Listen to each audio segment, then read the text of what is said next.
দারুণ টেস্টি ঘি করলা আলু পেঁয়াজ ভাজা, সাদা তিল পোস্ত শুকনো লঙ্কা গুঁড়ো ছিটিয়ে আমি খুব সুন্দর করে ভাজাটা করলাম। আর এই শুকনো লঙ্কা দিয়ে গুঁড়ো দিয়ে আমি কীভাবে ভাজাটা করলাম কাঁকরোলের, চলুন পুরো ভিডিওটা দেখবেন। মেন কোর্সে যাওয়া যাক।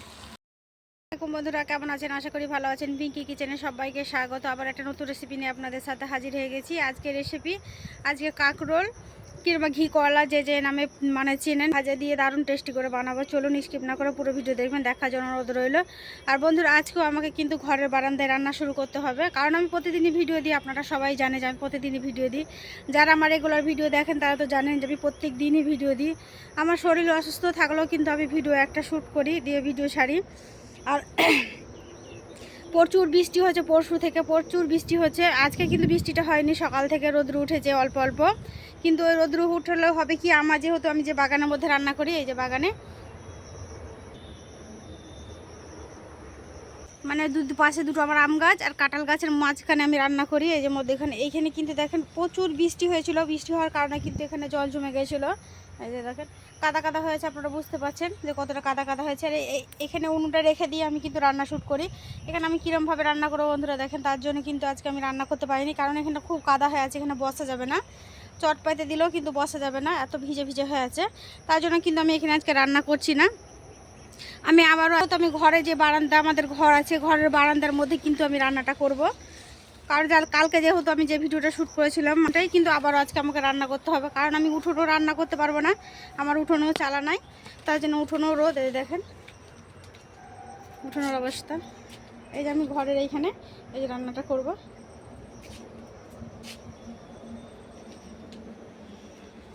চলুন বেশি না কথা বলে কিন্তু রান্নাটা আমি শুরু করি। এখানে কালো জিরে নিয়েছি ফোড়নে দেওয়ার জন্য। এই যে কাঁকরোল, কে এটা কাঁকরোল নামে জানে, আর কে ঘি করলা, এটা আমরা ঘি করলা বলি। এই ঘি করলাটা আলু দিয়ে পেঁয়াজ দিয়ে, আপনারা চাইলে নিরামিষও করতে পারেন। আমি আলু পেঁয়াজ দিয়ে একটা ভাজার মতো রেসিপি বানাবো। স্কিপ না করে পুরো ভিডিও দেখবেন, আমি কিভাবে বানাচ্ছি দেখবেন। আর এখানে পোস্ত নিয়ে নিয়েছি সাদা তিল। আপনারা তিলটা স্কিপ করতে পারেন, শুধু তিল দিতে পারেন, কিংবা শুধু সাদা তেলও দিতে পারেন। আর কিংবা আপনারা পোস্তটা শুধু দিতে পারেন, যাইটা হোক একটা দিলেও হবে, আর দুরকম পাইল করে আমার মতো দিলেও হবে। চলুন প্রথমে আমি কাঁকরোলগুলো কেটে নেব, ঘি কলাটা কেটে নেব। গামলি নিয়েছি, গামলিতে পানি নিয়ে নেব কাঁকরোলটা কাটার জন্য।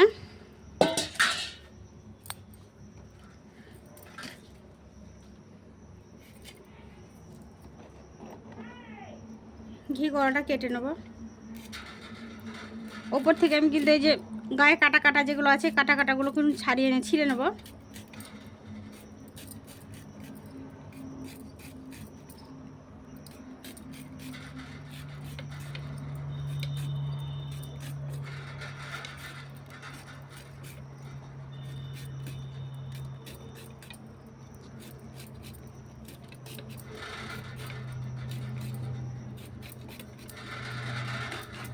ছাড়িয়ে নিয়েছি। আপনাদের পছন্দ মতো শেপ দিয়ে কেটে নেবেন। আমি কিন্তু পাতলা পাতলা করে কেটে নিচ্ছি। এই যে লম্বা লম্বা করে পাতলা করে কেটে নিচ্ছি।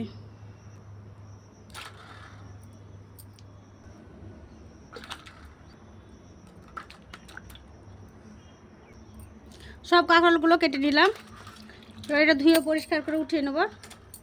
উঠে নিয়ে আমি পেঁয়াজ আর আলুটা কেটে নেব। কেটে নিয়ে উনুনটা জ্বেলে দেবো, পরিষ্কার করে ধুয়ে নেব।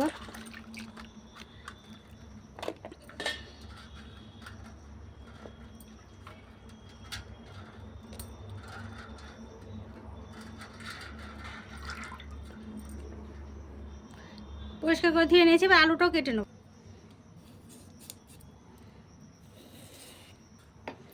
আলুটাও কেটে নেব। আলুটা আমি যেভাবে ঘি কলাগুলো কাটলাম সে একইভাবে করে সাইজ করে কেটে নেব, পাতলা পাতলা করে। এই যে দেখেন, আপনারা দেখে বুঝতে পারছেন।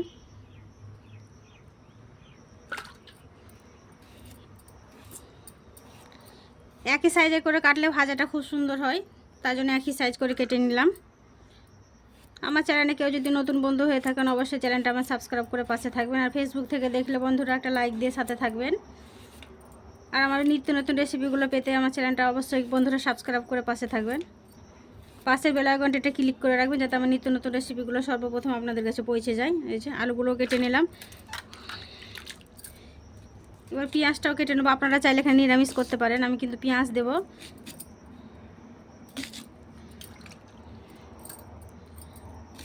পেঁয়াজটাও কেটে নেব। পেঁয়াজটা একটু মোটা মোটা করে কেটে নিচ্ছি যাতে গলে না যায়, খুব সুন্দর ভাজা হয়। এই যে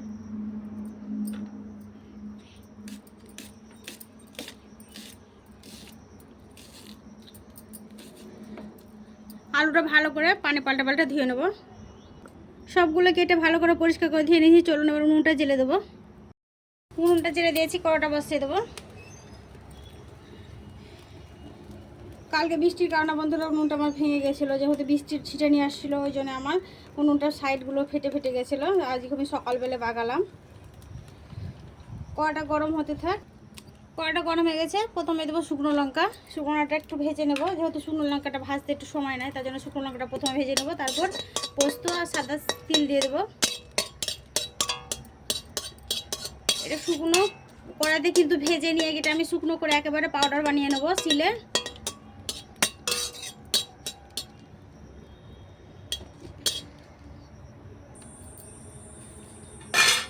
শুকনো লঙ্কাটা ভাজা হয়ে গেছে। এবার দেবো পোস্ত আর তিল।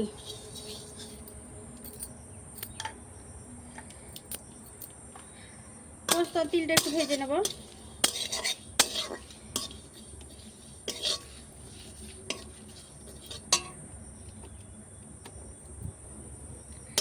পোস্ত আর তিলটা ভেজে নিয়েছি শুকনো লঙ্কার সাথে খুব সুন্দর করে। এবার আমি পোস্ত আর তিলটা ঢেলে নেব। পোস্ত তিল আর শুকনো লঙ্কাটা ঢেলে নিয়েছি। কড়া বসিয়ে দিয়েছি আবারও। দিয়ে দেবো তেল। ওগুলো আমি ঢেলে নিয়েছি। ঢেলে নিয়ে এবার দিয়ে দেবো সর্ষের তেল। আপনারা চাইলে সাদা তেলেও রান্নাটা করতে পারেন। আমি সর্ষের তেল দিয়ে দিলাম। দেবো কালো জিরে ফোড়নে। ফোড়নটা ভেজে নিয়েছি। এবার দেবো কেটে রাখা ঘি করলাগুলো। ঘি করলা আলু পেঁয়াজ একসাথে দিয়ে দেবো।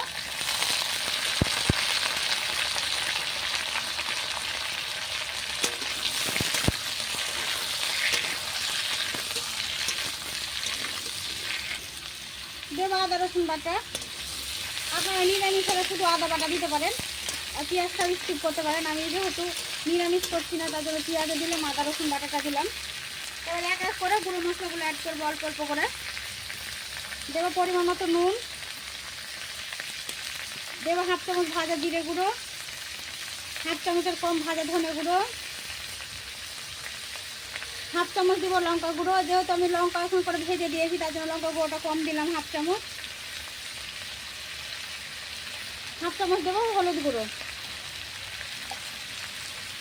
সমস্ত মশলা দিয়ে খুব ভালো করে ভেজে নেব।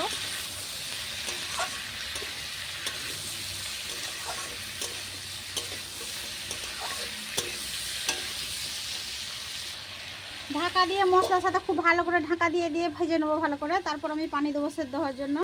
আবার ঢাকাটা উঠিয়ে নেব।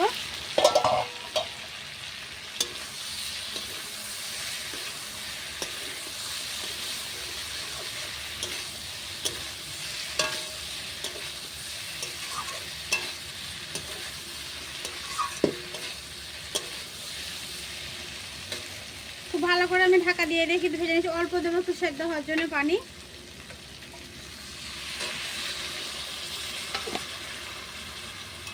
অল্প পরিমাণে দিলাম পানিতে।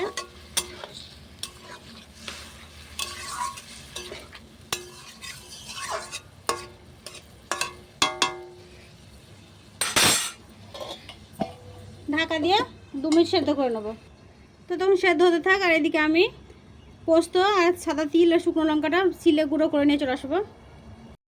আমি পাউডারের মতো গুঁড়ো করে নিচ্ছি। আপনারা চাইলে কিন্তু মিক্সিতে এটা গুঁড়ো করে নিতে পারেন। আমি সিলে গুঁড়ো করছি। এটা সিলে গুঁড়ো করার কিন্তু মজা আলাদা, অন্যরকম একটা স্বাদ পাওয়া যায় মিক্সির থেকে।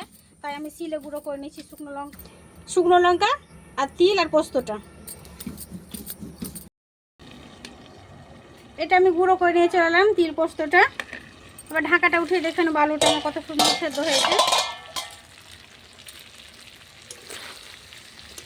খুব সুন্দর করে সেদ্ধ হয়ে গেছে। এবার ওপর থেকে আমি ছড়িয়ে দেবো। ওপর থেকে দিয়ে দেবো, সবগুলোই দিয়ে দিলাম। এবার একটু মিশিয়ে নেবো সমস্তর সাথে, খুব ভালো করে এটা কিন্তু মিশিয়ে নেব। এটা খেতে কিন্তু দুর্দান্ত স্বাদের লাগে, তাই আমি আপনাদের সাথে শেয়ার করলাম এই রেসিপিটা। এই রেসিপিটা আমি কিন্তু বাড়িতে বানাই, খেতে খুবই ভালো লাগে, তাই আপনাদের সাথে শেয়ার করলাম আজকে। যে রেসিপিটা আপনাদের বন্ধুদের সাথে আমি শেয়ার করি, তার জন্য শেয়ার করতে এলাম। এবার নেড়ে আমি নামিয়ে নেব।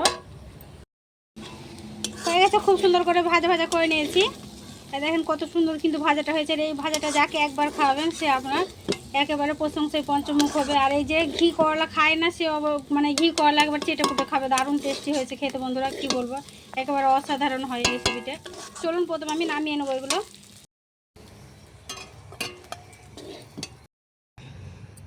ঢেলে নিয়েছি, দেখেন বন্ধুরা কত সুন্দর কিন্তু হয়েছে। আর কালারটা দেখেন কি সুন্দর এসেছে, এই যে, আর একেবারে দুর্দান্ত স্বাদের হয়েছে, অসাধারণ খেতে হয়েছে। আর আমি তো খেয়ে দেখাবো না।